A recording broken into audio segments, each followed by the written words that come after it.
আল্লাহ তাআলার নূর সম্পর্কে আল্লাহ তাআলা কোরআনে কিছু কথা বর্ণনা করছেন।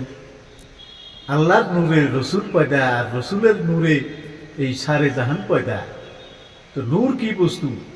আল্লাহ নূর দ্বারা সৃষ্টি শুরু করলেন। এই নূর কি বস্তু, কাকে কয়, কেমন জিনিস, নূর সম্পর্কে সংক্ষিপ্তভাবে কোরআনে আল্লাহ তাআলা যা বলছেন তার সংক্ষিপ্ত আলোচনা একটু শুরু করছি। বন্ধুগণ দয়া করে শুনবেন। নূর কি বস্তু, আমরা কিসের থেকে সৃষ্টি হয়েছি, আর আল্লাহ কিসের দ্বারা আমাদেরকে সৃষ্টি শুরু করলেন। হযরত জাবের বিন আব্দুল্লাহ রসুল সাল্লাল্লাহু আলাইহি সাল্লামকে জিজ্ঞেস করছিলেন, ইয়া রাসূলুল্লাহ, আমার মাতা ও পিতা আপনার চরণে কুরবান হোক, আপনি আমাকে একটা কথার জবাব দিন। জিজ্ঞেস করলো যে আল্লাহ তাআলা সর্বপ্রথম কি বস্তুকে সৃষ্টি করলেন। তো রসুল সাল্লাল্লাহু আলাইহি সাল্লাম জবাব দিলেন, ওয়ামা খালাক আল্লাহু নূরি,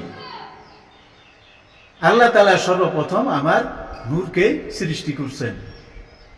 তাইলে আল্লাহ যদি সর্বপ্রথম রসুলের নূর সৃষ্টি করছেন, তাহলে নূরের থেকে আল্লাহ এই সারে জাহান বা 18,000 মখলুকাত সৃষ্টি করলেন। তাহলে এই নূর কি বস্তু, কাকে কয় নূর, আমরা নূর কি ভাবছি, আল্লাহ তাআলা কোরআনে কি বলছেন সংক্ষিপ্ত একটু আলোচনা করছি, দয়া করে শুনবেন। আল্লাহ বলছে যে আল্লাহু নূরুস সামাওয়াতি ওয়াল আরদি মাসালু নূরিহি কামিশকাতিন ফিহা। তো এই শব্দটা আল্লাহ তাআলা কোরআনে ফরমাইছেন, তার অর্থ হলো আল্লাহ আসমান সমূহ ও জমিনের নূর, উনি আকাশ ও জমিনের নূর। তার মানে নূর দ্বারা আল্লাহ আকাশ ও জমিন সৃষ্টি করছেন। তার নূরের একটি উপমা দিয়েছে তাকের মতোই, তাতে রয়েছে একটি প্রদীপ। প্রদীপ মানে কি, তাক মানে কি? বলছে আমরা প্রদীপে সাধারণ ভাষায় বলতেছি যে একটি বাতি, এটি আলো দেওয়া একটি বস্তু। আন্ধার ঘরে একটি বাতি লাগাইলে যে ঘরটা আলো হয়, আর সেই বস্তুটাকে প্রদীপ বলছে। এই প্রদীপটি রয়েছে একটি চিপনির মধ্যে। চিপনিটি উজ্জ্বল তারকার মতোই। চিপনি মানে আমাদের ভাষায় আমরা বুঝছি যে আমরা হারিকেল লাগাইলে যে হারিকেলের মধ্যে একটা চিপনি দেওয়া হয়, আর এই চিপনি যাতে হারিকেলের পহরটা, আলোটা চারিদিকে ছড়াই দেয়। আল্লাহ তাআলা এইটাই উপমা দিছে যে এই নূরটা একটা প্রদীপ স্বরূপ, আর তার আলোটা চিপনির মধ্য থেকে বের হয়ে চারিদিকে ছেড়ে যায়। তাহলে বন্ধুগণ এখানে কি ভাবতেছেন আর কি বুঝলেন?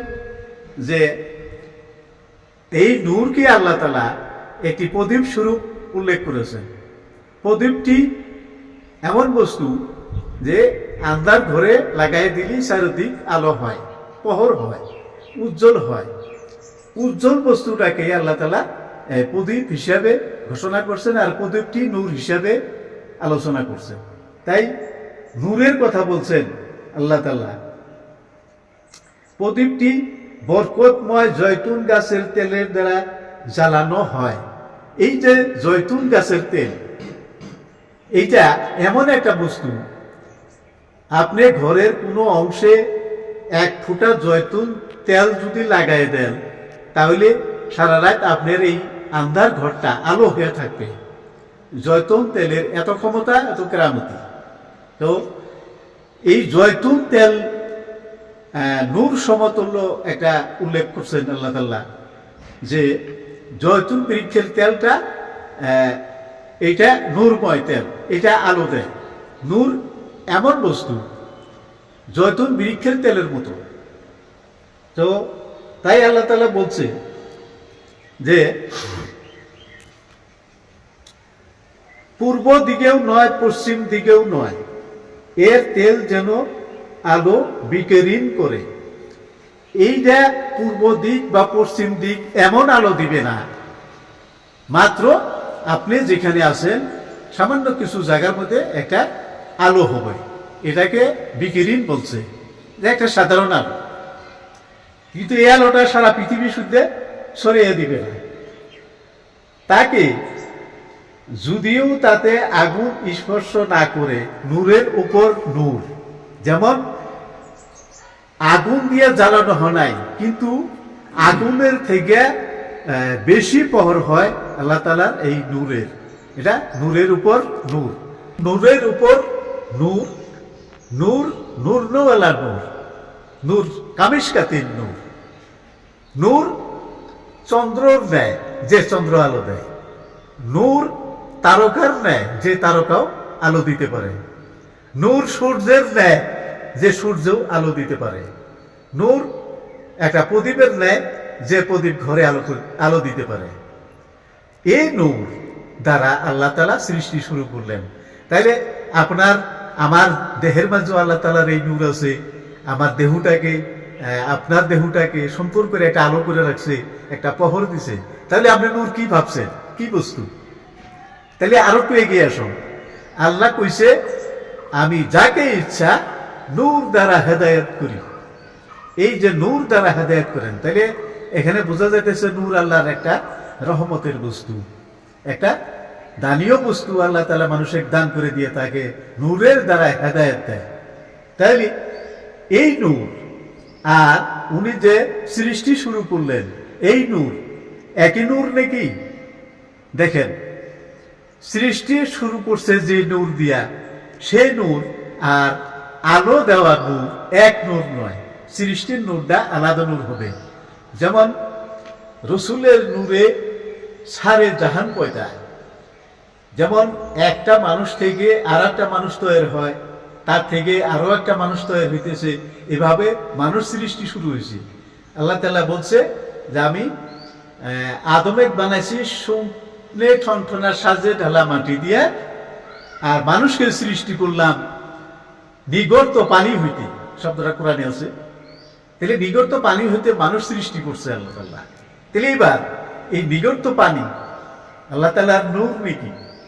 আর হতেও পারে যে উনি সৃষ্টি শুরু করলো এই নিগড়ত পানি দিয়া, মানুষ সৃষ্টি করছে। তাইলে আল্লাহর নূর এমন বস্তু যেটাকে আপনি স্বচক্ষে দেখছেন কিন্তু ধরতে পারছেন না, বুঝতেছেন না। তাইলে এই নূর আপনার দেহের মধ্যে আছে, আপনি কেমন করে তাকে দেখবেন আর ধরবেন? তাইলে এই নূরটাকে যদি আপনি স্পষ্টভাবে দেখতে চান, বুঝতে চান যে নূর কি জিনিস, তাহলে আপনি একজন কামেল মুর্শিদের কাছে বাইর হন। তাইলে নূর সম্পর্কে আপনি বুঝে যাবেন, আপনি দেখবেন, চিনবেন নূর কাকে কয়। তাহলে নূর যদি আপনি চিনতে পারেন, ধরতে পারেন, তাহলে আল্লাহকেও আপনি দেখতে পাবেন, ধরতে পারবেন। তাহলে প্রথমে তো নূর চিনুন, নূর কি বস্তু। তো তরিকাতে চলে আসুন, আপনাকে আহ্বান করছি, আপনি কামিল মুর্শিদের কাছে হাতে বয়াত হন আর আল্লাহর নূরকে চিনে নেন।